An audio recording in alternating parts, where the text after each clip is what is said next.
quickly why being flexible and mobile in your thoracic spine matters for diastasis and just for life in general, because a lot of times we get so stiff through this mid-back, through this thoracic spine, that our lumbar spine, our low back, compensates when we twist and move, and it just causes other pains and things as well. So even if you're not dealing with a diastasis, especially in this area where that lumbar twisting more than it should will affect it more, even if you're not, this affects just low back pain and things like that as well. So what we're going to do is show an exercise or two to practice thoracic mobility. And this is more important than we think, and especially postpartum when you may be dealing with diastasis. There's a good way to twist and a way that's not so beneficial. And just postpartum, like I mentioned before, you get in those positions where you're feeding and you're holding and you just get stiff because you're never really, working that thoracic mobility, on top of the fact that we just don't do it much in daily life. So then when you go to do things like twist and buckle your seatbelt, you're using your lumbar because that thoracic may be so stiff. Or you go to hand your child something in the back seat, you're probably twisting and it could end up hurting you in the long run, or even just in that moment you feel a pain. I shouldn't have twisted like that. Things like that. So we're gonna kind of talk about how to do a safe twist, because I know that diastasis and twists is a big hot topic of you should just never twist, but I personally feel like you're going to twist in regular life, whether you take it completely out of your workout plans or not. And so knowing how to do it more effectively and more safely is important. All right, so that's what we're talking about today. After that long introduction, we're gonna go ahead and get right in. So like I mentioned before, we want to be mobile in that thoracic spine right here. And I have been working on this for a few weeks more intentionally, because a lot of times I'll work on things and I'll go through a good phase and then a bad phase, and I've really been sticking with it recently, and I've noticed a big difference just in tightness. I have scoliosis, so my one side of my back gets really tight. And since I've been consistently working on my thoracic mobility, I haven't even thought about that recently until I was telling someone about it, and I realized, I haven't been feeling that recently. And I'm pretty sure this has a lot to do with it.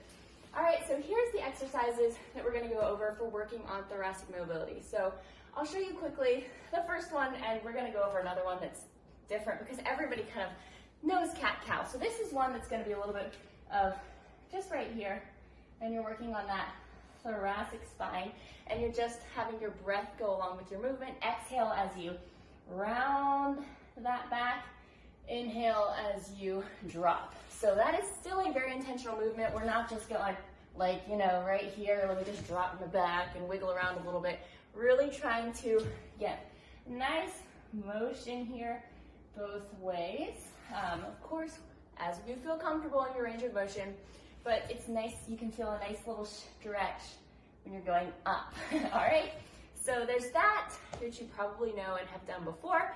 And then we're gonna talk about something else that you can do for thoracic mobility. So this is going to involve, I have Noah's ball. If you have an exercise ball, that works well too, or even just a thicker pillow or two thin pillows works well as well. I'm also going to use this, and we're going to show it there. So, all right, I'm going to try and stay in the center of the screen here. So I'm going to do a little bit of an odd angle, but we're going to have something between our knees to squeeze, and we're going to have something for our head so that we stay in nice alignment when we're laying on our side. Because you always want to kind of think of how your body's lining up, and so that just keeps you in nice alignment, and this is for the actual exercise. So I will explain after how this has to do with actually twisting well in life as well.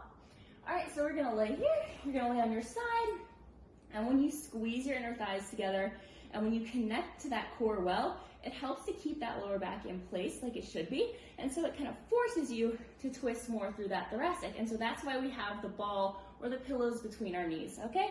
So we're here, our legs are just out in a nice little 90 degrees from our body. We are going to squeeze that ball and connect when we exhale, and then we're gonna twist, all right? So here we go. And I'm twisting, and see how I'm not super mobile. I can't touch the ground behind me because my lower body's not doing any twisting either. So if I just do it, and I'm like, let me just twist, yeah, I can hit the floor, but you didn't hear it, but my low back just popped when I did that. And that's not really what you're going for here. We're going for making that thoracic do the work, do the twist, get mobile, get active. All right, so here we go again. We are squeezing the ball and connecting to our core, a nice wrapping of that TVA to help everything move as it should. So here we go. Breath in, exhale, squeeze, connect, and twist. And I can feel in that thoracic spine, this is where I'm twisting here. All right, so we'll take that into real life. And when you are, say, sitting in the car and you want to twist to buckle and you want to be cautious of your core, or you want to twist to give your kids something and you want to be cautious of your core, you can keep in mind, okay, you know what, let me squeeze my thighs together and connect to my core and then twist. And it really might force you to kind of twist to that thoracic instead. Or even if you can't squeeze your thighs together at that moment for whatever reason, connecting to and protecting that core still helps. It still helps to have that twist go more where it should be. The squeezing of the inner thighs is just added. It really helps in the beginning to practice and get that working.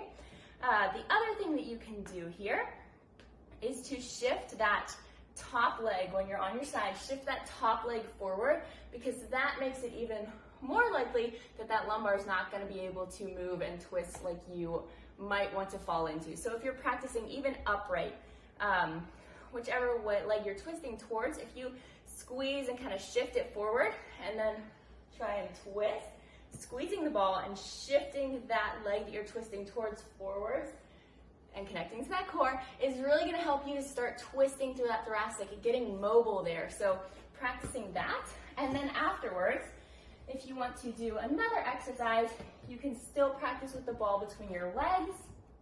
This one's a little more challenging. It's a little more active. So here we go. I would start with the first one first. So here we go for this one. It's more of an active twist. So what you're going to do is the same thing, squeeze, and you can visualize pushing that leg into the ground, almost like you're pushing it forward to kind of help stabilize if you need that help as well. I'm going to squeeze, connect, and twist here. So right here. So as you can see, I don't have a super huge movement here. It's not a super deep twist for me. Now, if I was to completely not connect and not worry about it, yes, I can twist further. But I feel it in all the places that I know I shouldn't. So those are just some tips to work on your thoracic mobility, because most of us need to, and then how to kind of twist in real life safely, especially if you're postpartum or even pregnant. I mean, you're still going to twist to hand people things, to buckle your seatbelt and things like that, but connecting to that core and protecting that core with the pulling together and lifting of the pelvic floor and the wrapping of the TVA and then moving is really going to help protect your core, help to protect any further issues and damage from happening.